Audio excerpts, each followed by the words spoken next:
The first time Maya Chen's fist connected with a speed bag, she was 7 years old and angry at the world. What started as a way to channel her rage would become the secret that turned her into something no one at Riverside High could have imagined. They saw the girl who ate lunch alone, who kept her head down in hallways, who never spoke unless spoken to. They didn't see the lightning wrapped in quiet skin, the storm that had learned to hold its breath. Sometimes, the most dangerous people are the ones you never see coming. Before we jump back in, tell us where you're tuning in from, and if this story touches you, make sure you're subscribed, because tomorrow, I've saved something extra special for you. Maya Chen had perfected the art of invisibility by her junior year at Riverside High School. She moved through the crowded hallways like water, finding its way around stones, always taking the path of least resistance, always avoiding the spots where trouble gathered like storm clouds. Her black hair fell in a curtain across her face, and her oversized hoodie swallowed her small frame, making her appear even smaller than her 5'3" height suggested. To her classmates, she was background noise, a shadow that occasionally crossed their peripheral vision but never demanded attention. The morning of October 15th started like every other morning. Maya arrived at school 20 minutes early, not because she was eager to learn, but because the hallways were empty then. She could walk to her locker without navigating the social minefields that formed when the popular crowds claimed their territories. Her backpack was everything to her, a worn black canvas bag that contained more than just textbooks and homework.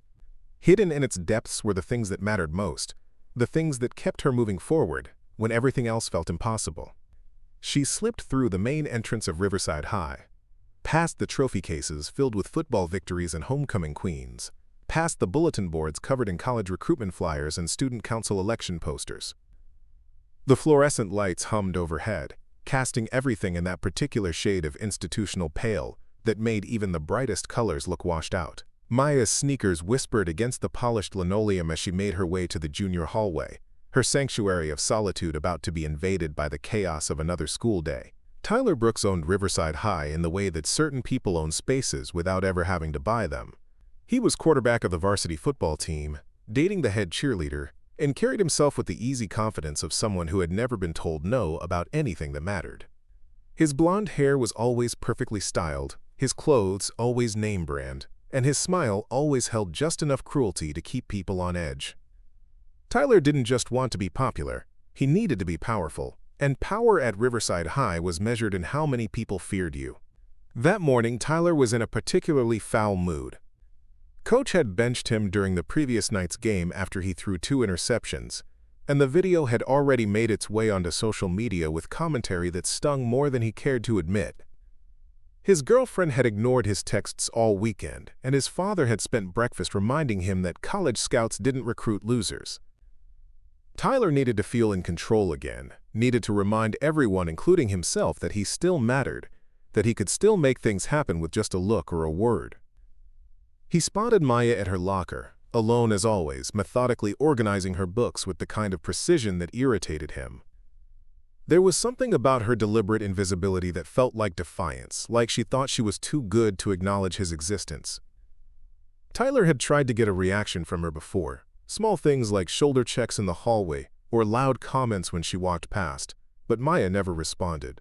She just absorbed the impact and kept moving, and somehow, that made Tyler feel smaller instead of bigger. Jake Martinez fell into step beside Tyler, followed by Derek Williams and Brandon Foster. They were Tyler's shadow cabinet, each of them feeding off his energy and reflecting it back, amplified. Jake was the strategist, always ready with suggestions about who deserved their attention. Derek was pure muscle, a lineman who solved problems with his size and presence. Brandon was the documentarian, constantly filming everything for social media, always looking for content that would get views and likes. Maya was closing her locker when she sensed them approaching. She could feel the shift in the hallway's energy, the way conversations quieted and eyes turned to watch. She had learned to read these moments, to recognize when she was about to become the center of unwanted attention. Her hand tightened on her backpack strap, and she took a small step backward, trying to create distance. Tyler stepped directly into her path, blocking her escape route. His smile was sharp and calculating, the kind that never reached his eyes. Maya kept her gaze fixed on the floor, hoping that if she didn't engage, they would lose interest and move on to easier prey. She had made herself small for so long that sometimes she forgot she had ever been anything else. The hallway was starting to fill with other students now, early arrivals grabbing books from lockers and chatting about weekend plans. A few noticed the confrontation forming and slowed their pace, sensing drama in the air. Brandon pulled out his phone, already framing the shot, always ready to capture content that might go viral. The morning light streamed through the tall windows, casting long shadows across the polished floor. Tyler reached out suddenly and grabbed Maya's backpack, yanking it from her shoulder with enough force to make her stumble. Maya's head snapped up for the first time, her dark eyes meeting his with a flash of something that made him hesitate for just a moment. But the moment passed, and Tyler's grip tightened on the bag. This was the moment that would change everything, though neither of them knew it yet. Maya stood in the hallway of Riverside High School, watching Tyler Brooks hold her entire world in his hands, and for the first time in 3 years, she felt the storm inside her beginning to wake up. Maya's backpack dangled from Tyler's grip like a trophy he hadn't yet decided how to claim. The weight of it surprised him, heavier than he expected for such a small girl. Inside, he could hear the muffled clink of what sounded like keys or coins, and something harder that thudded against the canvas when he shifted his hold. Maya stood frozen in front of her open locker, her face a mask of careful neutrality that Tyler found infuriating. The hallway around them had taken on the electric atmosphere that always preceded a spectacle. Students moved slower, conversations dropped to whispers, and phones appeared in hands like flowers turning towards sunlight. Riverside High ran on drama the way cars ran on gasoline, and everyone could sense that something worth watching was about to unfold. The morning announcements crackled over the intercom, Principal Davis's voice reminding everyone about the upcoming homecoming dance, but nobody was listening. Tyler bounced the backpack in his hand, testing its weight, enjoying the way Maya's eyes tracked the movement. She was taller than he'd realized, nearly reaching his shoulder, but she held herself in a way that made her seem smaller. Her shoulders curved inward, her chin stayed down, and her hands hung loose at her sides in a posture of complete surrender. Everything about her body language screamed victim, and Tyler felt that familiar rush of power that came from knowing he could take whatever he wanted. Jake Martinez stepped closer, his presence adding another layer of threat to the situation. He was shorter than Tyler, but broader, with thick arms and a neck that disappeared into his shoulders. Jake had been Tyler's friend since elementary school, back when they were both nobody special, and he'd learned to read Tyler's moods like weather patterns. This morning, Tyler needed to hurt someone, and Maya had made herself available. Derek Williams positioned himself behind Maya, cutting off her retreat. Derek was the kind of big that made people step aside on sidewalks, 6 feet 4 inches of solid muscle wrapped in a Letterman jacket that barely contained his shoulders. He'd learned early that his size was his currency, and he'd never met a problem that couldn't be solved by looming over it until it surrendered. His presence alone was usually enough to end arguments before they started. Brandon Foster had his phone out now, filming with the casual expertise of someone who'd turned documenting cruelty into an art form. He moved in a slow circle around the group, capturing different angles, already imagining the captions and hashtags that would make this moment go viral. Brandon understood that in the social media ecosystem of high school, content was king, and conflict was the most valuable content of all. Maya's breathing remained steady, but Tyler caught the way her fingers flexed slightly at her sides, the only sign that she wasn't as calm as she appeared. She was calculating something, he realized, though he couldn't imagine what options she thought she had. There were 4 of them, and one of her, they were bigger and stronger, and everyone in the hallway was watching.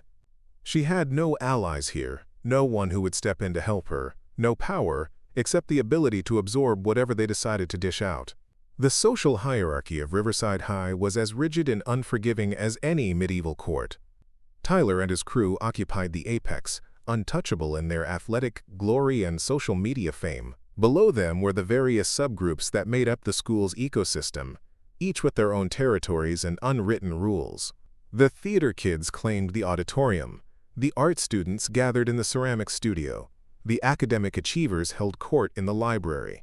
Everyone knew their place, everyone understood the boundaries, and everyone accepted that some people mattered more than others. Maya existed outside this system entirely, which was both her protection and her vulnerability. She wasn't important enough to threaten anyone's status, but she also wasn't connected enough to claim anyone's protection. She was a ghost drifting through the halls, noticed only when someone needed a target for their frustrations.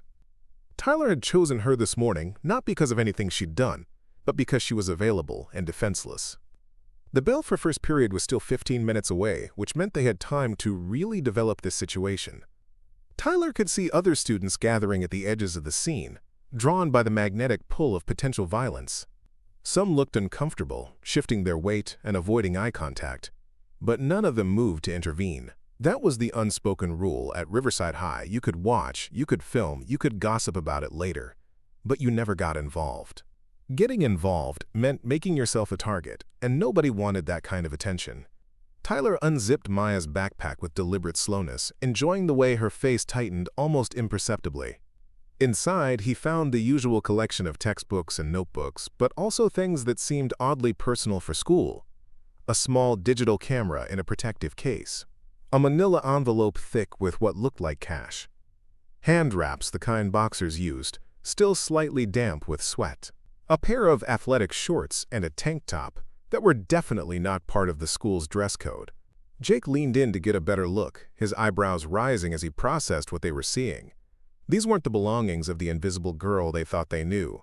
These were the belongings of someone with secrets, someone living a life that none of them had suspected. Tyler felt a flicker of curiosity mixed with his desire to dominate. Maya Chen was more interesting than he'd given her credit for. Maya watched Tyler rifle through her possessions with the detached calm of someone watching a natural disaster destroy their home. There was nothing she could do to stop it. No, preparing and narrating this story took us a lot of time. So, if you are enjoying it, subscribe to our channel. It means a lot to us. Now back to the story. Words that would make him put her things back. No action that wouldn't make the situation worse. She'd learned long ago that resistance only fed bullies, gave them the reaction they craved, and justified whatever escalation came next. Better to endure, to absorb, to outlast the storm and rebuild in the aftermath. But watching Tyler hold her hand wraps, seeing him examine the envelope that contained 3 weeks' worth of tips from her part-time job at the diner, Maya felt something shift inside her chest.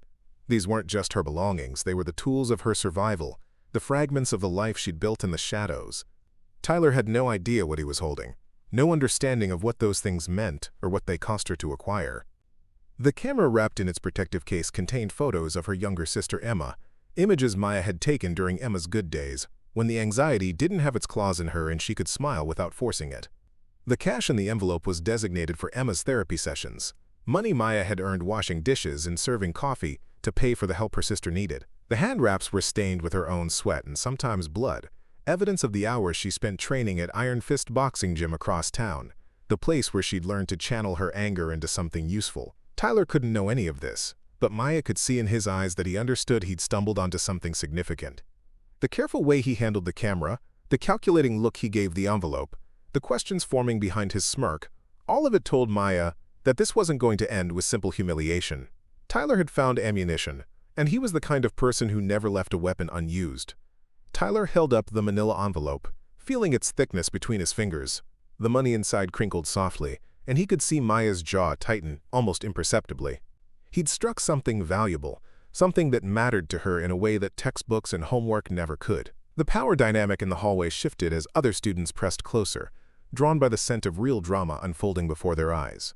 Brandon adjusted his phone angle, making sure to capture Tyler's face as he examined the envelope's contents. The early morning light streaming through the tall windows created perfect natural lighting for the video, and Brandon could already envision the views and shares this would generate. He'd seen Tyler humiliate other students before, but there was something different about this moment, something that felt bigger than the usual hallway entertainment. Maya's breathing remained controlled, but her fingers had begun to curl slightly at her sides. She watched Tyler count the bills with theatrical slowness, holding each one up to the light as if checking for counterfeits. $340, money she'd earned during endless shifts at Murphy's Diner, serving coffee to truckers and cleaning tables until her feet ached. Every dollar represented hours of her life, time stolen from homework and sleep, and the few moments of peace she allowed herself. Derek Williams chuckled from behind Maya, a sound like gravel being crushed underfoot. He'd positioned himself close enough that she could feel the heat radiating from his massive frame, close enough that his shadow fell across her shoulders like a physical weight. Derek had learned that intimidation was often more effective than actual violence, that the threat of his size could break people faster than his fists ever could. Tyler pulled out the digital camera next, turning it over in his hands with exaggerated curiosity. The protective case was worn smooth from handling, and Maya's initials were carved into the leather strap in small, precise letters. He found the power button and pressed it, waiting for the device to boot up. The screen flickered to life, displaying the last photo Maya had taken, a candid shot of Emma laughing at something on her phone, her face bright with genuine joy. The image made Tyler pause for just a moment. He'd expected to find typical teenage photos, selfies, and group shots from parties he hadn't been invited to. Instead, he was looking at something intimate and carefully composed, a moment of happiness captured with obvious skill and affection. Maya had an eye for photography, he realized, a talent he hadn't suspected and couldn't immediately dismiss. Jake Martinez leaned in to see the screen, his expression shifting from amusement to something more calculating. Jake understood social dynamics better than the others, knew how to find the pressure points that would cause the most damage. He could see from Maya's face that this camera meant something significant to her, and significant things were the best weapons. Tyler began scrolling through the images, each one revealing more about Maya's hidden life. Photos of Emma at various locations around town, always smiling, always unaware she was being photographed. Pictures of the sunrise taken from what looked like a rooftop, the sky painted in shades of pink and orange that transformed the mundane skyline of Millbrook into something almost magical. Shots of her mother sleeping on the couch after a double shift, exhaustion written in every line of her face, but also a certain peaceful beauty that Maya had somehow captured. The gathering crowd of students had grown larger, forming a loose circle around the confrontation. Some held their own phones now, creating multiple angles of documentation that would ensure this moment lived forever in the digital ecosystem of high school social media. The hallway had taken on the atmosphere of a gladiatorial arena, with everyone waiting to see how far Tyler would push and whether Maya would finally break. Maya could feel the walls closing in around her. Not just the physical presence of Tyler and his crew, but the weight of all those watching eyes, all those recording devices pointed in her direction. She'd spent 3 years perfecting her invisibility, learning to move through the world without leaving ripples. And now she was trapped at the center of a storm she couldn't escape. The carefully constructed boundaries of her life were dissolving in real time. Tyler found the folder labeled Emma Recovery and opened it without hesitation. The photos inside were different from the others, more clinical but somehow more precious. Emma in a hospital bed, connected to IV lines but smiling weakly at the camera. Emma's first day out of the psychiatric ward, standing in front of the hospital with Maya's arm around her shoulders. Emma at her first therapy session, nervous but determined, clutching a small stuffed animal for comfort. The silence in the hallway grew heavier as Tyler studied these images. Even he could recognize their significance, the story they told of struggle and hope, and fierce protective love. Maya's sister was clearly fighting some kind of battle, and Maya was clearly fighting alongside her. The money in the envelope suddenly made more sense, as did the secrecy and the careful distance Maya maintained from her classmates. Maya's hands had formed fists now, though she kept them pressed against her sides. Watching Tyler scroll through Emma's most vulnerable moments felt like watching someone desecrate a shrine. These weren't just photographs. They were sacred artifacts of her sister's journey back from the edge of despair. They were private victories and tender defeats, moments of grace that belonged only to their family. Jake whispered something in Tyler's ear, and Tyler's smirk widened. He held the camera higher, angling the screen so that more students could see the images. Maya's carefully guarded privacy was evaporating before her eyes, her sister's struggles about to become entertainment for people who had no right to witness them. The violation was so complete, so deliberate, that Maya felt something fundamental shift inside her chest. Tyler cleared his throat and raised his voice, playing to the crowd that had gathered around them. He began to narrate what he was seeing in the photos, describing Emma's appearance with clinical cruelty, speculating about her condition with the casual brutality of someone who had never experienced real pain. His voice carried down the hallway, drawing even more students toward the spectacle. The hand wraps in Maya's backpack had been used that morning during her training session at Iron Fist Gym. Her knuckles were still slightly tender from the heavy bag work, her shoulders still warm from the stretching routine Coach Johnson had drilled into her over the past 8 years.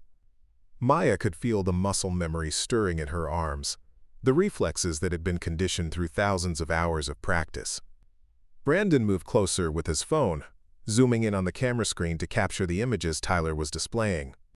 He was already crafting the story in his head, the narrative of the weird, quiet girl and her crazy sister, the content that would dominate the school's social media feeds for weeks. This was better than anything he'd filmed before, more personal and devastating than typical hallway bullying.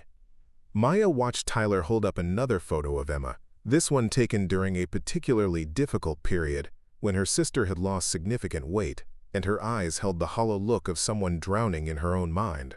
Tyler made a joke about Emma's appearance, and several students laughed, the sound sharp and cruel in the morning air. Maya felt the last of her self-control begin to fray like rope under too much tension. The breaking point came when Tyler announced his intention to post the photos online, to share Emma's private struggles with the entire school and beyond. He talked about creating a social media account dedicated to documenting the freaks and weirdos of Riverside High, with Emma as the featured attraction. His words carried the casual confidence of someone who had never been told no, who believed his entertainment was worth more than another person's dignity. Maya's vision seemed to narrow, focusing with laser precision on Tyler's face. The hallway noise faded to a distant hum, and she could hear her own heartbeat in her ears.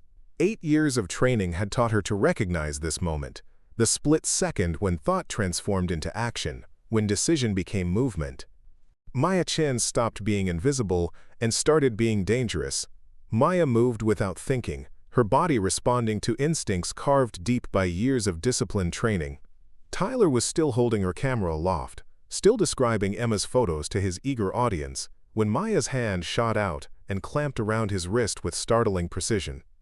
The grip was firm but controlled, her fingers finding the exact pressure point that would make his hand involuntarily relax without causing permanent damage. Tyler's cocky expression faltered as he felt the unexpected strength in Maya's small fingers. He tried to pull away, but her grip held steady, and for the first time in the encounter, he was the one being controlled. The camera remained in his hand, but he could no longer wave it around like a trophy. Maya's dark eyes met his directly, and Tyler saw something there that made his stomach clench with unfamiliar uncertainty. The hallway had gone quiet in the way that spaces do when something unexpected disrupts the natural order. Students who had been chattering and laughing moments before now stood frozen, phones still recording, but their owners suddenly unsure what they were witnessing. This wasn't following the script they'd all seen before. The quiet girl was supposed to cry, to beg, to make Tyler feel powerful through her helplessness. She wasn't supposed to fight back with the smooth confidence of someone who knew exactly what she was doing. Brandon kept filming, but his hand trembled slightly as he tried to capture this new development. The video he'd planned to post about Tyler humiliating another victim was transforming into something entirely different, something that might not end with Tyler as the victor. Brandon had filmed enough of these encounters to recognize when the dynamic was shifting, and this felt like the moment when the hunter became the hunted. Jake Martinez stepped forward, ready to help his friend, but Maya's free hand rose in a subtle gesture that made him pause. It wasn't threatening exactly, but there was something in the way she held her palm up, fingers slightly curved, that suggested she was prepared for him too. Jake had been in enough fights to recognize a fighter's stance when he saw one, and Maya's posture held none of the awkward uncertainty he expected from someone who'd never thrown a punch. Derek Williams moved closer from behind, his massive frame casting an even larger shadow over Maya. But when he reached out to grab her shoulder, Maya shifted her weight in a way that seemed almost casual.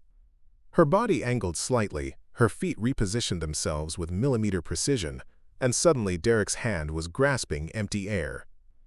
Maya had moved maybe 6 inches, but somehow she was completely out of his reach while maintaining her grip on Tyler's wrist. Tyler tried to wrench his hand free again, putting his full strength behind the motion, but Maya's hold remained unbreakable. Her fingers seemed to know exactly where to press to neutralize his leverage, and the harder he pulled, the more uncomfortable the pressure became. 8 years of training had taught Maya that strength wasn't about muscle mass, it was about technique, timing, and understanding anatomy better than your opponent did. Ms. Rodriguez appeared at the far end of the hallway, drawn by the unusual silence that had replaced the typical morning chatter. The guidance counselor was known for her ability to defuse tense situations before they escalated, but as she approached the crowd of students, she could sense that something significant was already underway. The body language of everyone involved suggested this wasn't a typical bullying incident, though she couldn't yet see what made it different.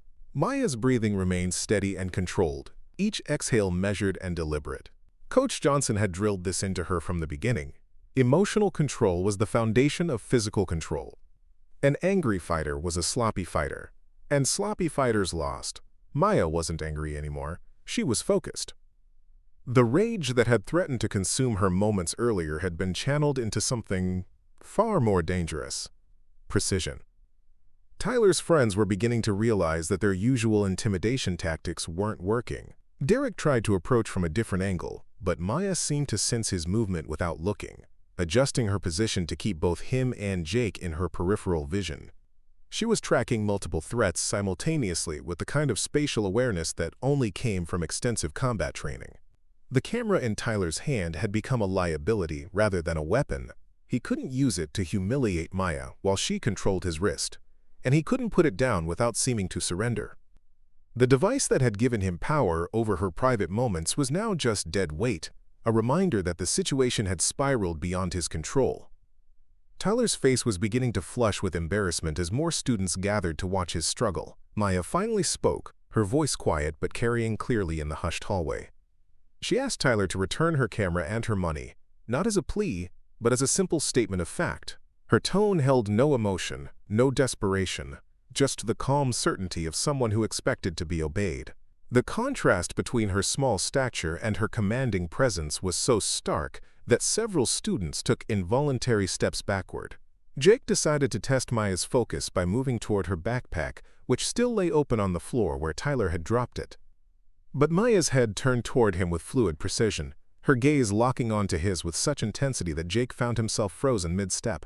There was something in her eyes that reminded him of nature documentaries he'd seen, the moment when a predator stopped pretending to be harmless and revealed its true nature. Tyler attempted to leverage his size advantage by leaning his weight forward, trying to use his superior mass to break Maya's grip. But Maya simply flowed with his movement, stepping slightly to one side and allowing his momentum to carry him off balance.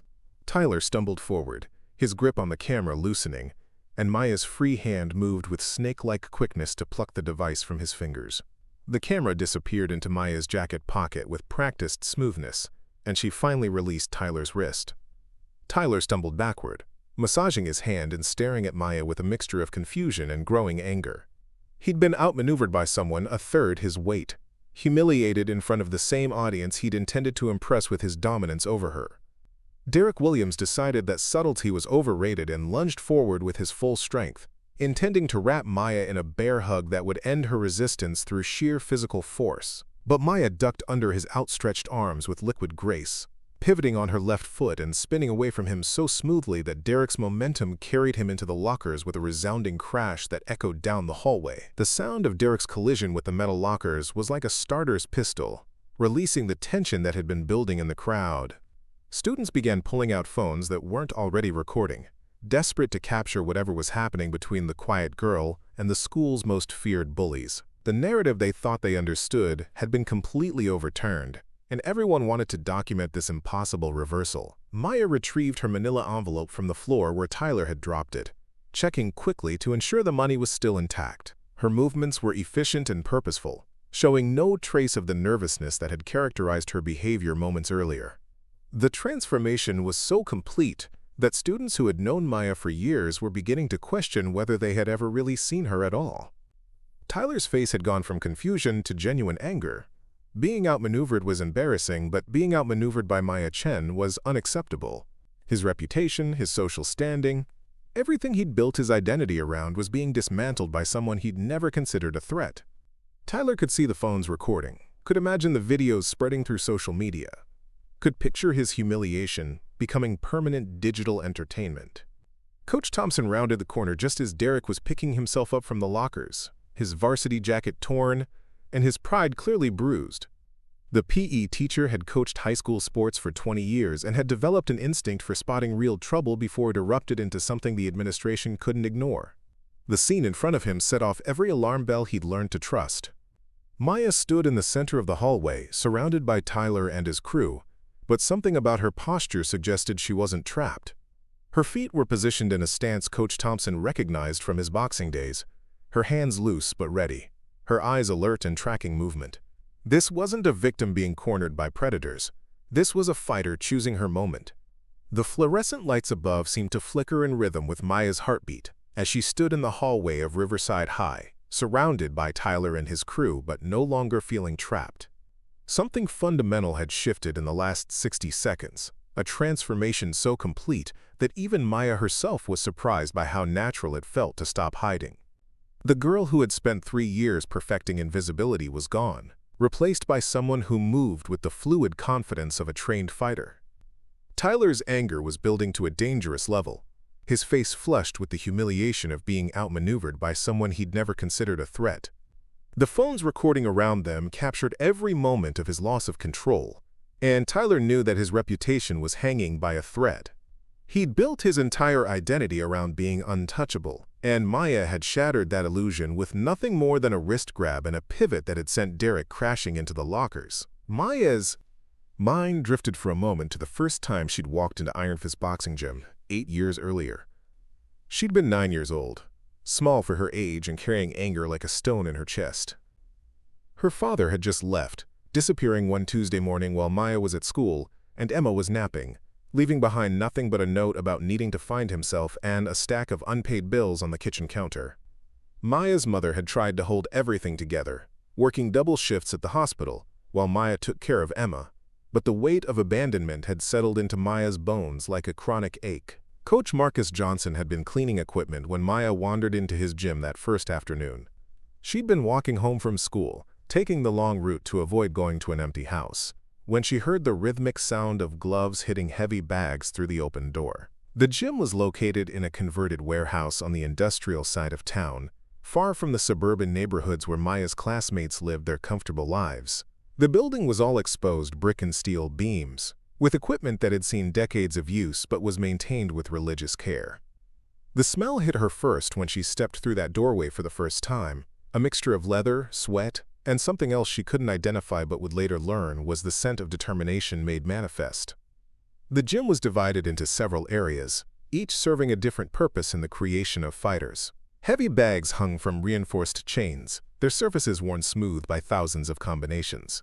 Speed bags danced on their platforms like hyperactive metronomes, keeping time for fighters who moved with mechanical precision. A full-sized boxing ring dominated the center of the space, its canvas floor marked with the scuff marks of countless sparring sessions. Marcus Johnson was a mountain of a man, 6 feet 5 inches of muscle and scars, with hands the size of dinner plates and a voice that could shake windows when he chose to raise it.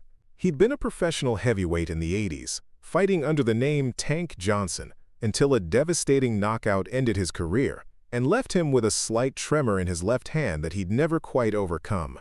But when he looked down at the angry 9-year-old standing in his doorway, his voice was gentle as summer rain. Maya had expected him to tell her to leave, to explain that this wasn't a place for little girls with skinned knees and secondhand clothes. Instead, Marcus had handed her a pair of child-sized gloves and pointed toward a speed bag hanging in the corner.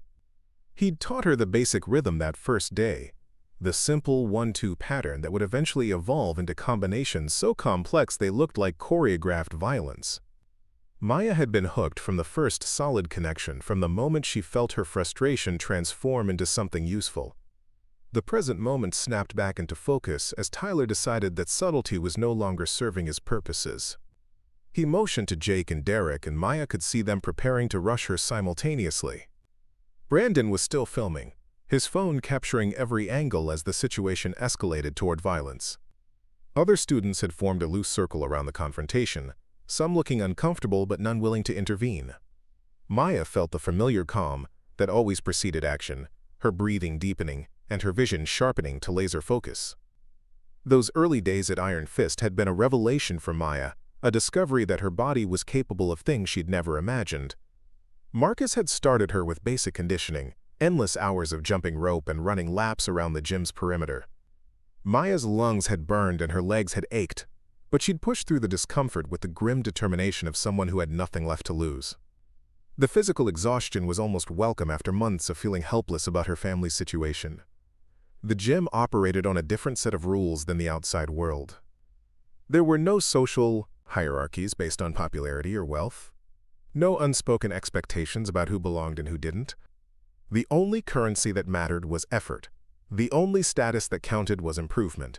Maya threw herself into training with the single-minded focus of someone who had found her calling, spending every free moment learning footwork and combinations and defensive positioning.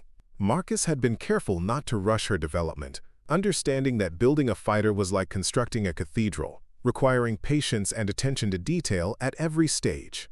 Maya learned to wrap her hands properly before she ever threw a real punch, practiced her stance for weeks before Marcus would let her near a heavy bag. The fundamentals were drilled into her until they became as natural as breathing, muscle memory that would serve her in situations she couldn't yet imagine. The first time Maya sparred with another student, she was 12 years old and had been training for 3 years. Her opponent was a boy named Carlos, 14 years old and cocky about his size advantage. Marcus had refereed the session personally, making sure neither fighter took unnecessary risks. Maya had been nervous in a way that felt entirely different from school anxiety, excited and terrified and completely alive. Carlos had come forward aggressively, throwing wild punches and expecting Maya to back down or cover up defensively. Instead, Maya had slipped his first combination and countered with a straight right hand that caught Carlos cleanly on the chin. The punch wasn't hard enough to hurt him seriously, but it was perfectly timed and technically sound, and Carlos had stepped backward with newfound respect for his smaller opponent. That sparring session had lasted 6 rounds, and by the end, Carlos was breathing hard and struggling to keep up with Maya's movement. Maya had discovered something that day that would define her approach to fighting for years to come. She was naturally elusive, able to make opponents miss by fractions of inches and then counter with pinpoint accuracy. Marcus had watched the session with growing excitement, recognizing the rare combination of natural talent and dedicated work ethic that produced truly exceptional fighters. 8 years of training had transformed Maya from an angry child into something far more dangerous than anyone at Riverside High could imagine. Marcus had built her from the ground up, teaching her not just how to fight, but how to think like a fighter. Every Tuesday and Thursday evening, Maya would take 2 buses across town to reach Iron Fist Gym, where she would spend 3 hours learning the deadly mathematics of combat sports. The training had been brutal in the way that only honest instruction could be. Marcus never went easy on her because of her age or gender, never allowed her to develop bad habits that would have to be corrected later. Maya learned to throw punches that could break ribs, kicks that could shatter knee joints, and defensive movements that made her nearly impossible to hit cleanly. But more importantly, she learned discipline, patience, and the kind of mental toughness that could absorb punishment and keep functioning. Maya's progression through the ranks at Iron Fist had been steady and impressive. She'd started as the smallest person in the gym, often training with partners who outweighed her by 50 pounds or more.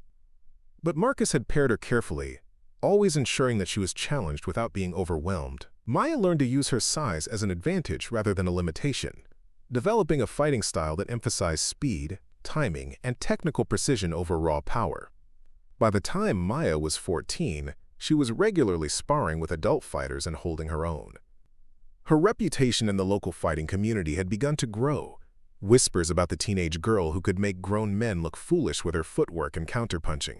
Marcus had been approached by several promoters interested in featuring Maya in amateur competitions, but he'd been selective about which opportunities to pursue. Maya's first amateur fight had been when she was 12, against a girl 2 years older and 15 pounds heavier. The match was held in a small venue outside Columbus, Indiana, in front of maybe 50 people who treated youth kickboxing like a curiosity rather than a serious sport. Maya had been terrified walking to the ring, her legs shaking so badly that Marcus had to steady her at the rope. But when the bell rang and her opponent came forward throwing wild haymakers, Maya's training took over like autopilot. The fight lasted 90 seconds. Maya's opponent threw herself forward with the aggressive confidence of someone who had never faced real technique, and Maya simply stepped aside and countered with a right cross that dropped the older girl like a stone. The referee stopped the fight immediately, and Maya stood in the center of the ring feeling like she'd discovered a superpower she never knew she possessed. The victory had been intoxicating in a way that Maya hadn't expected. For the first time in her life, she'd been the one with power, the one in control of a situation.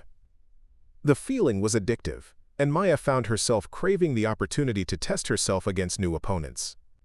Marcus had been pleased with her performance but cautious about letting success go to her head, reminding Maya that every victory was just preparation for the next challenge. Over the next 5 years, Maya had compiled a record of 37 wins and 2 losses in amateur kickboxing competitions throughout Ohio and surrounding states. She fought under the name Maya Chen to maintain some anonymity and always wore protective headgear that obscured her features in fight photos. The purses weren't large, usually a few $100s for a win, but they added up over time and provided crucial income for Emma's therapy sessions. Maya's fighting style had evolved significantly during those years, shaped by Marcus's coaching and her own natural instincts. She was primarily a counterpuncher, someone who excelled at making opponents commit to attacks and then capitalizing on the openings they created. Maya's defense was nearly impenetrable, built on subtle head movement and precise footwork that made her extremely difficult to hit cleanly. When she did attack, her punches were laser-guided, finding their targets with mechanical precision. The amateur kickboxing circuit was a small world, and Maya had quickly gained a reputation as one of the most technically skilled fighters in her age group. Opponents studied video of her fights, trying to find weaknesses or patterns they could exploit, but Maya's adaptability made her nearly impossible to game plan against. She seemed to have an infinite arsenal of techniques, pulling out new combinations and defensive maneuvers whenever the situation demanded them. Maya's mother had known about the fighting from the beginning, though she'd never been comfortable with it. She'd seen the bruises Maya tried to hide, the way her daughter moved with new confidence, the cash that appeared in envelopes marked gym winnings. But Maya's mother was working 60-hour weeks just to keep their small house, and she couldn't afford to ask too many questions about money that kept Emma in counseling and put food on their table. The financial pressure on Maya's family had been constant and crushing. Medical bills from Emma's various hospital stays had piled up despite their insurance coverage, and Maya's mother's salary as a hospital technician barely covered their basic expenses. Maya had started working part-time at Murphy's Diner when she turned 14, washing dishes and serving coffee to truckers who passed through Millbrook on their way to somewhere more important. The job paid minimum wage plus tips, but every dollar helped keep their household afloat. Emma's struggles had begun when she was 11, shortly after their father's abandonment. What started as normal sadness had gradually evolved into something more serious, periods of crippling anxiety that left Emma unable to leave her room for days at a time. The school guidance counselors had been helpful but limited, and private therapy was expensive even with their mother's hospital insurance. Maya's fight earnings had made the difference between Emma getting help and Emma drowning in her own mind. Dr. Sarah Patterson, Emma's therapist, had been worth every penny Maya had earned in the ring. A specialist in adolescent anxiety disorders, Dr. Patterson had understood immediately that Emma's problems ran deeper than typical teenage angst. She'd worked patiently with Emma to identify triggers and develop coping strategies, slowly helping her reclaim pieces of her life that anxiety had stolen. The weekly sessions cost $120 each, money that would have been impossible to find in their family's budget without Maya's supplemental income. Maya's own relationship with violence was complicated in ways that most people wouldn't understand. She'd learned to fight as a way of dealing with her own anger and helplessness, but over time it had become something more therapeutic than destructive. The discipline required to master kickboxing had given structure to her life, goals that existed outside of her family's struggles, a sense of personal power that didn't depend on anyone else's approval or support. The physicality of fighting had taught Maya things about herself that she couldn't have learned any other way. She discovered reserves of toughness and determination that had surprised even Marcus, an ability to absorb punishment and keep functioning that went beyond normal pain tolerance. Maya had learned to push through exhaustion and discomfort, to maintain focus even when her body was screaming for rest. These lessons had served her well outside the ring, helping her manage the stress of her family situation and her academic responsibilities. Training at Iron Fist had also given Maya a different perspective on conflict and aggression. She'd learned that violence wasn't about anger or hatred, but about technique and strategy and mental preparation. Maya had sparred with opponents who became close friends outside the ring, understanding that competition didn't require personal animosity. This perspective had helped her maintain emotional distance from the bullying she experienced at school, treating Tyler and his crew like sparring partners rather than enemies. Tyler chose that moment to make his move, lunging forward with his full weight behind a wild right hand that might have ended the fight if it had connected with Maya's jaw. But Maya had seen the punch coming from the moment Tyler shifted his feet, and she moved with the fluid precision of someone who had spent years learning to read violent intent in an opponent's body language. She slipped the punch by inches, allowing Tyler's momentum to carry him past her, and delivered a short uppercut to his solar plexus that folded him in half like a closing book. The technique Maya used was called a slip counter, one of the fundamental combinations that Marcus had drilled into her thousands of times during their training sessions. The movement looked simple to observers, but it required perfect timing and positioning to execute effectively. Maya had to read Tyler's attack before he threw it, slip just far enough to avoid the punch without moving so much that she couldn't counter, and then deliver her own strike to a target that would only be available for a fraction of a second. Tyler hit the hallway floor gasping for air, his face pale with shock and pain. The crowd of students erupted in gasps and excited chatter, phones capturing every angle of Tyler Brooks brought low by someone they'd never suspected could fight.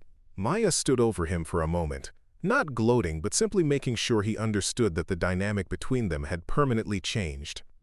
She felt no satisfaction in Tyler's pain, only relief that the confrontation was moving toward its inevitable conclusion. Jake Martinez decided to avenge his friend's humiliation and came at Maya with more caution than Tyler had shown, his hands up in a basic boxing stance he'd learned from action movies. But Jake had never faced someone with real training, and Maya read his intentions as easily as she would read a children's book. When Jake threw a left jab, Maya caught his wrist and used his own momentum to spin him around, applying just enough pressure to a nerve cluster in his shoulder to send him to his knees. The technique Maya had used on Jake was a joint manipulation that Marcus had taught her as part of her self-defense training. It wasn't designed to cause permanent damage, but rather to control an opponent through leverage and pressure point activation. Maya had grabbed Jake's wrist at the exact moment his punch reached full extension, when his arm was committed to the attack and he couldn't easily withdraw it. The spin and pressure application had been smooth and controlled, demonstrating years of practice with similar techniques. Derek Williams was the most dangerous of the three simply because of his size, but size had its own limitations that Maya had learned to exploit. When Derek charged her like an angry bull, Maya waited until the last possible second before sidestepping and extending her foot just enough to send Derek crashing into the lockers for the second time. The sound of his impact echoed down the hallway like a thunderclap, and this time Derek stayed down, too dazed to continue fighting. The technique Maya had used against Derek was called a matador defense, named after the way bullfighters stepped aside from charging bulls. The key was timing and positioning, allowing the opponent's momentum to work against them rather than trying to stop their forward motion directly. Maya had practiced this technique countless times against training partners who were much larger than Derek, learning to use geometry and physics rather than strength to neutralize size advantages. Coach Thompson had arrived just in time to witness Maya's systematic dismantling of three boys who outweighed her by a combined total of nearly 200 pounds. As a former amateur boxer himself, he recognized not just skill but years of serious training in Maya's movements. The way she controlled distance, the timing of her counters, the effortless transition between offense and defense, all of it spoke to instruction that went far beyond basic self-defense classes. Thompson had boxed in college 20 years earlier, competing at the light heavyweight level for Ohio State University. He'd been good enough to win a few regional tournaments, but never quite elite enough to compete professionally. Still, his experience had given him an eye for talent and technique that few other teachers at Riverside possessed. Watching Maya move, Thompson felt like he was seeing a masterclass in applied martial arts, techniques being executed with a level of precision that suggested thousands of hours of practice. Maya's reputation at Iron Fist Gym was legendary among the small community of fighters who trained there. Marcus often used her as an example when teaching newer students, not just because of her technical skill but because of her mental approach to combat. Maya never fought angry, never let emotion cloud her judgment, never used more force than was necessary to achieve her objective. She was what Marcus called a thinking fighter, someone who solved problems with her brain first and her fists second. The training regimen that had produced Maya's skills was rigorous beyond what most people could imagine. 6 days a week, Maya would spend at least 2 hours at Iron Fist, working on different aspects of her game. Mondays were dedicated to heavy bag work and power development. Tuesdays focused on speed and timing, hours spent on the speed bag and double-end bag. Wednesdays were for sparring, the closest thing to actual fighting, without the risk of serious injury.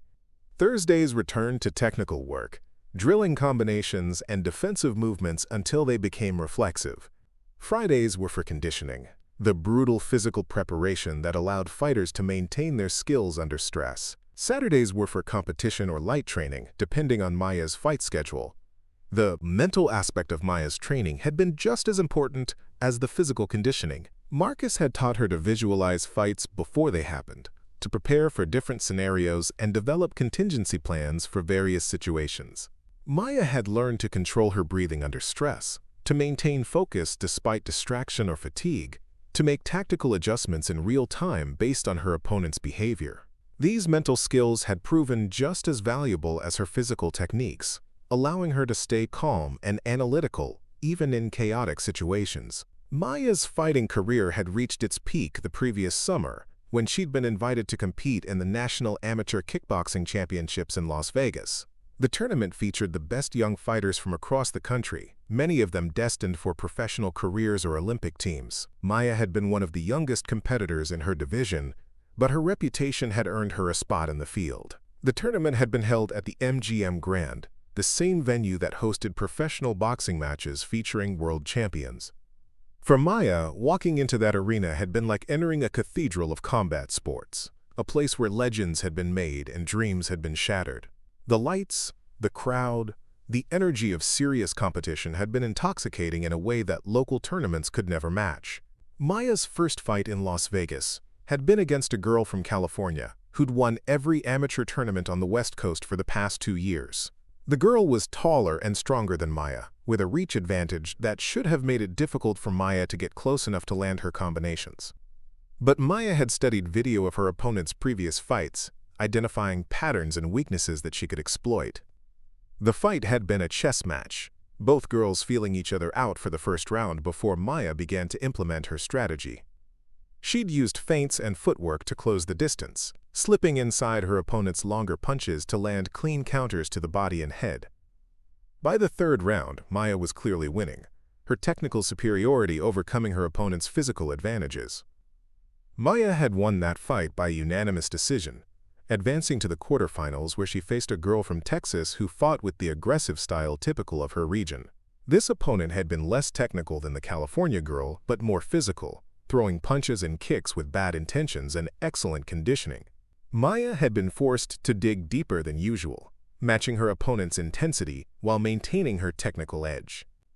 The Texas fight had been Maya's most difficult of the tournament, going the full 5 rounds and testing every aspect of her preparation. Maya had taken some punishment in the early rounds, absorbing leg kicks that left her limbs numb and body shots that made breathing difficult. But her conditioning had been superior, and in the later rounds, Maya had pulled away as her opponent's output decreased. Maya's semifinal opponent had been a girl from New York who'd been featured in several martial arts magazines as a rising prospect.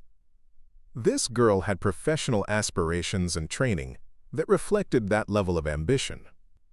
She'd been faster and more explosive than Maya's previous opponents, with knockout power that made every exchange dangerous. The New York fight had ended in controversy when Maya's opponent had been disqualified for unsportsmanlike conduct in the 4th round. The girl had become frustrated with Maya's defensive skills and had resorted to illegal tactics, including low blows and strikes after the referee had called time. Maya had been ahead on all 3 scorecards when the fight was stopped, but the victory had felt hollow given the circumstances.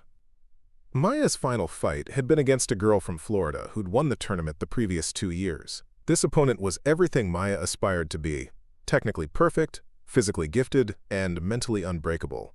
The fight had been scheduled for 5 rounds, but Maya knew it would likely be decided much earlier given both girls' finishing ability.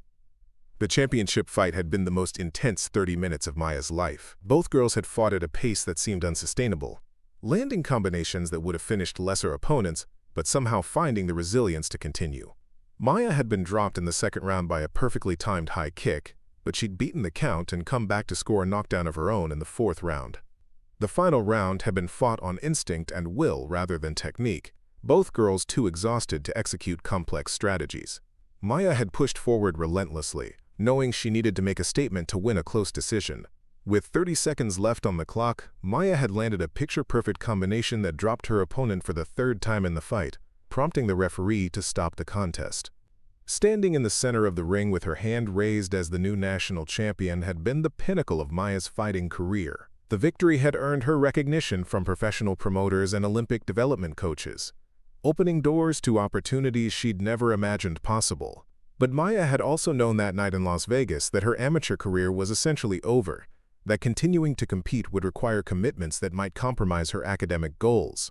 The money Maya earned from fighting had allowed Emma to work with Dr. Patterson consistently for over 2 years. The weekly sessions cost $120 each, but they'd been transformative for Emma's mental health. Dr. Patterson had helped Emma understand that anxiety wasn't a character flaw or personal weakness, but a medical condition that could be managed with proper treatment and coping strategies.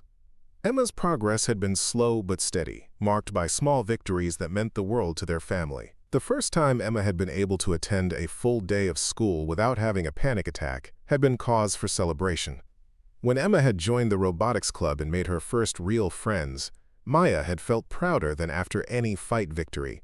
Each milestone in Emma's recovery had validated the sacrifices Maya had made to fund her sister's treatment. The financial burden of Emma's therapy had been just one part of the pressure Maya's family faced daily. Their mother's salary as a hospital technician covered basic expenses like rent and groceries, but there was never anything left over for emergencies or extras. Maya's fight earnings had provided a crucial buffer, allowing them to handle unexpected costs without falling behind on essential bills. Maya had kept her fighting career secret from her classmates for practical as well as personal reasons. The amateur kickboxing community was small and tight-knit, but it operated in parallel to mainstream youth sports without much overlap. Maya's opponents and training partners lived in different towns and attended different schools, making it unlikely that her two worlds would collide accidentally. She'd also been careful to compete under an abbreviated version of her name and to avoid local events where she might be recognized. The secrecy had been maintained through careful planning and constant vigilance. Maya's fight gear stayed in her locker at Iron Fist, rather than coming home where Emma or her mother might see it. She'd arranged her work schedule at Murphy's Diner to avoid conflicts with training and competition, often working extra shifts to make up for time missed due to fighting. Maya had also been selective about which fights to accept, prioritizing events that offered good purses without requiring extensive travel that might raise questions at home. Maya's academic performance had suffered somewhat due to the demands of her secret life, but she'd managed to maintain a B average through careful time management and natural intelligence. She'd learned to study efficiently, focusing on material that would actually be tested, rather than pursuing topics in depth. Maya's teachers generally viewed her as a conscientious but unremarkable student, someone who completed assignments on time but rarely participated in class discussions or sought extra help. The isolation Maya felt at school had been both a choice and a necessity, but it had taken its toll on her social development. She'd watched her classmates form friendships and romantic relationships while remaining on the outside, observing but never participating in the normal experiences of teenage life. Maya had told herself that the sacrifices were temporary, that once Emma was stable and their financial situation improved, she could afford to be a normal teenager. The bullying Maya had endured at Riverside had been relatively mild compared to what some students faced, but it had been persistent and demoralizing. Tyler and his crew had never crossed the line into serious physical violence, but their psychological warfare had been effective in its own way.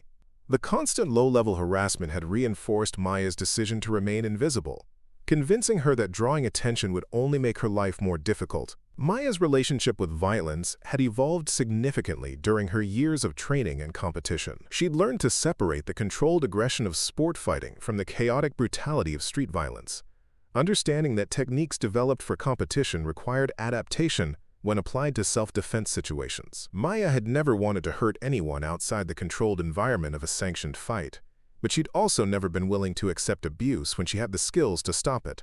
The hallway had gone completely silent except for Tyler's labored breathing and the soft sound of phones recording. Maya stood in the center of the space, surrounded by 3 boys who had tried to hurt her and failed, but she felt no satisfaction in their defeat. Fighting had taught her that victory was often empty if it came at the cost of becoming someone you didn't want to be. Maya had defended herself because she had to, but she took no pleasure in Tyler's pain or Derek's confusion or Jake's humiliation. Brandon Foster had captured the entire confrontation on his phone, from Tyler's initial grab of Maya's backpack to the final moment when Derek hit the lockers for the second time.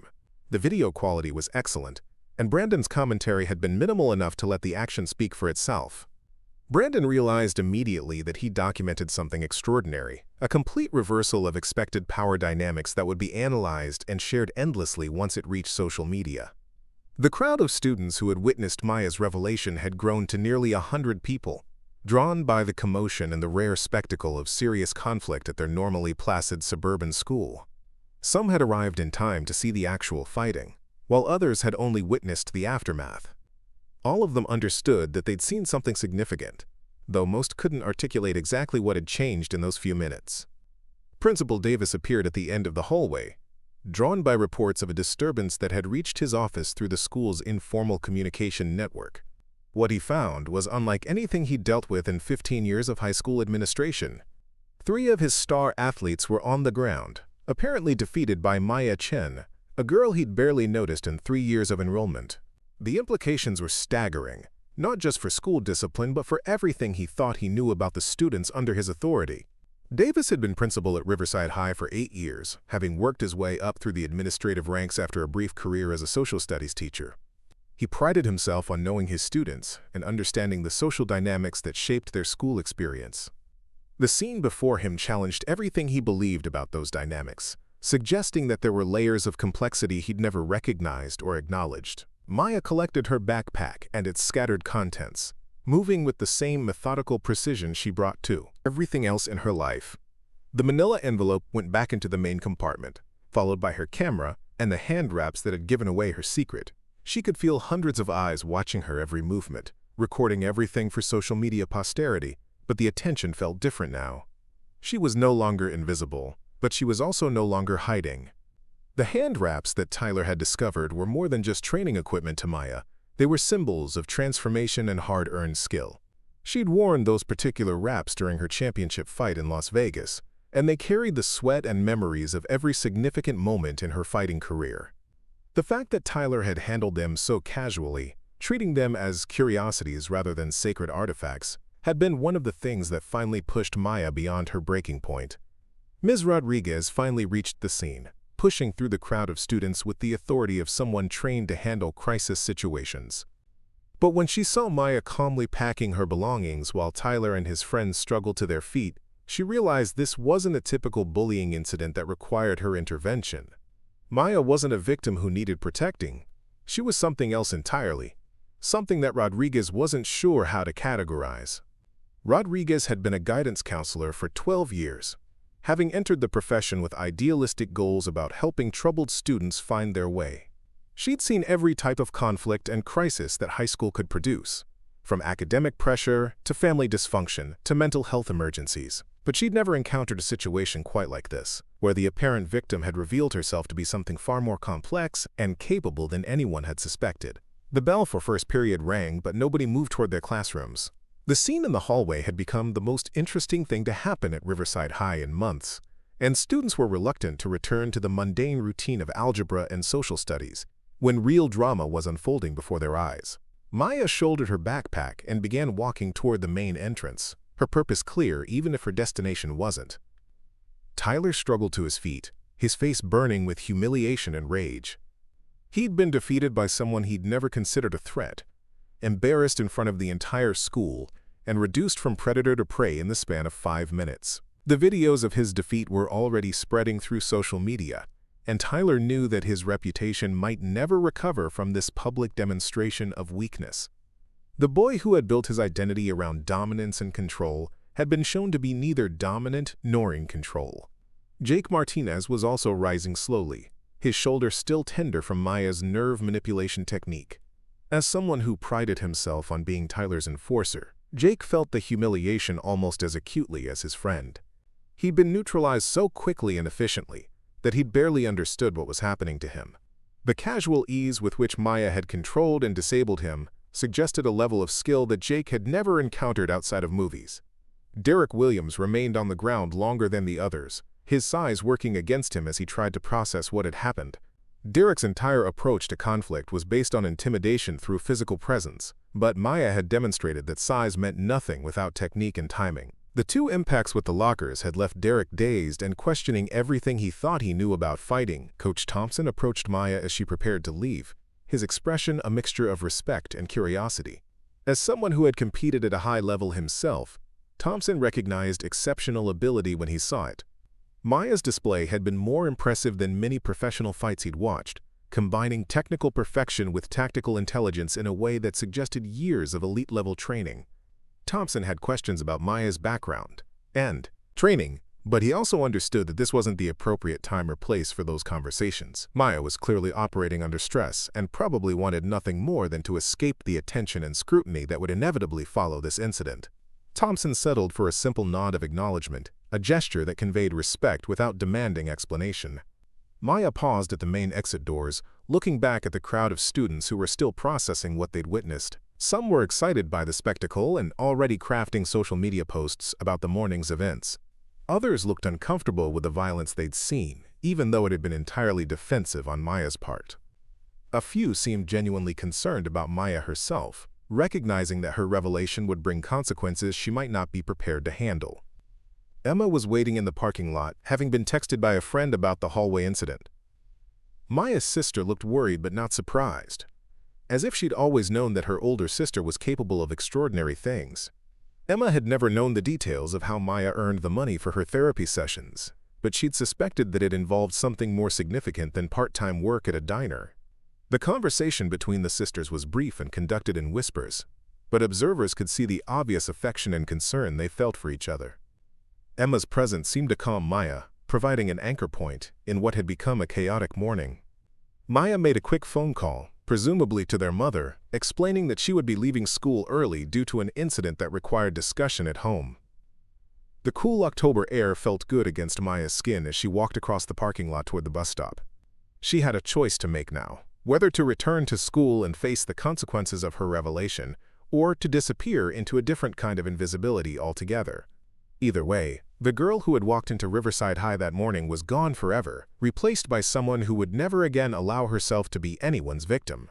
Maya's transformation had been years in the making, built through countless hours of training and hardened through personal struggles that would have broken a lesser person. But the moment of revelation in the hallway had crystallized everything she'd learned and become, creating a new identity that synthesized her fighting skills with her protective instincts and her hard-won wisdom about power and responsibility. The bus ride home gave Maya time to process what had happened and consider what came next. She knew that videos of the incident would spread quickly through social media, probably reaching beyond Riverside High to the broader community. Her fighting career, which she'd managed to keep secret for so many years, would likely become public knowledge within hours. The carefully constructed boundaries between her different worlds had collapsed, and Maya would have to navigate the consequences. Maya's phone buzzed with texts from classmates who had witnessed the incident, some offering support, and others asking questions she wasn't ready to answer. She turned off the device and stared out the bus window at the familiar streets of Millbrook, thinking about how different everything looked now that her secret was out. The transformation felt both liberating and terrifying, like stepping into bright sunlight after years in a cave. The house Maya shared with her mother and sister was a small two-bedroom ranch in an older part of town, where the lawns were carefully maintained despite the obvious financial constraints of their owners. Maya had spent countless hours in their tiny backyard, practicing techniques she'd learned at Iron Fist and visualizing the fights that would fund Emma's recovery. Now that sanctuary felt exposed, as if the outside world had finally found a way to breach the walls she'd built around her family. Maya's mother was waiting when she arrived home, having left work early after receiving Maya's call. The conversation that followed was difficult but necessary, with Maya finally explaining the full extent of her secret life and the reasons she'd felt compelled to hide it. Her mother's reaction was complex, combining pride in Maya's achievements with concern about the risks she'd taken and anger about the burden she'd shouldered alone. Emma's response was simpler and more direct. She was proud of her sister and grateful for the sacrifices Maya had made on her behalf. Emma had always known that Maya was special, but learning about her fighting career provided context for the strength and confidence that had helped their family survive their father's abandonment and their ongoing financial struggles. The afternoon brought a steady stream of phone calls and visitors as news of the incident spread through their community. Reporters from local media outlets wanted to interview the teenage girl who had single-handedly defeated 3 football players, while representatives from various martial arts organizations sought to recruit Maya for their programs. Maya declined most of these requests, preferring to process the morning's events with her family rather than turning them into public spectacle. Marcus Johnson arrived at Maya's house that evening, having heard about the incident through his connections in the local fighting community. The conversation between Maya and her longtime coach was emotional and revealing, touching on topics they'd never directly addressed despite their years of working together. Marcus expressed pride in Maya's technical performance, but concern about the attention it would bring and the decisions she would have to make about her future. The video of Maya's confrontation with Tyler and his friends had indeed gone viral, accumulating hundreds of thousands of views within hours of being posted. The footage was analyzed frame by martial arts enthusiasts who marveled at Maya's technique and tactical intelligence. Comments ranged from admiration for her skills to criticism of the violence itself, but the consensus was that Maya had demonstrated exceptional ability under pressure. Maya's fighting career, which she'd hoped to keep private indefinitely, was thoroughly exposed by the viral video. Reporters tracked down her amateur record and interviewed opponents who remembered facing her in competition. The narrative that emerged was of a teenage prodigy who had been hiding in plain sight, using her abilities to support her family while maintaining the facade of a typical high school student. The attention was overwhelming and largely unwanted, forcing Maya to confront the reality that her life would never return to its previous quiet anonymity. She would have to learn to navigate fame and scrutiny while protecting the family that had always been her primary motivation. The choices she made in the coming days and weeks would determine whether her revelation became a source of opportunity or a burden that complicated an already difficult situation. Tyler Brooks, meanwhile, faced his own reckoning with the aftermath of the incident. The videos of his defeat had spread just as widely as those showcasing Maya's skills, but the narrative surrounding Tyler was far less flattering. His bullying behavior was examined and criticized, with former victims coming forward to share their own experiences with his cruelty. Tyler's reputation at Riverside High, which had been built on fear and intimidation, crumbled as quickly as it had been constructed. The broader implications of Maya's revelation extended beyond personal consequences to questions about the systems that had allowed her situation to develop unnoticed. How had a student with such obvious talent and such desperate family circumstances remained invisible to the adults who were supposed to be looking out for her welfare?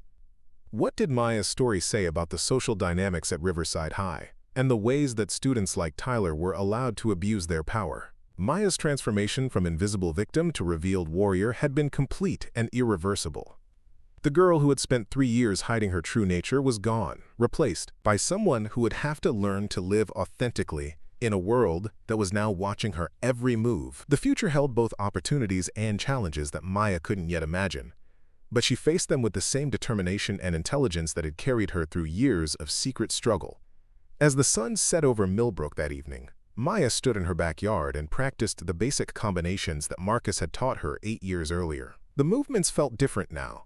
No longer secret techniques to be hidden, but expressions of an identity she could finally acknowledge publicly. Maya had stopped being invisible, and the world would never look the same again.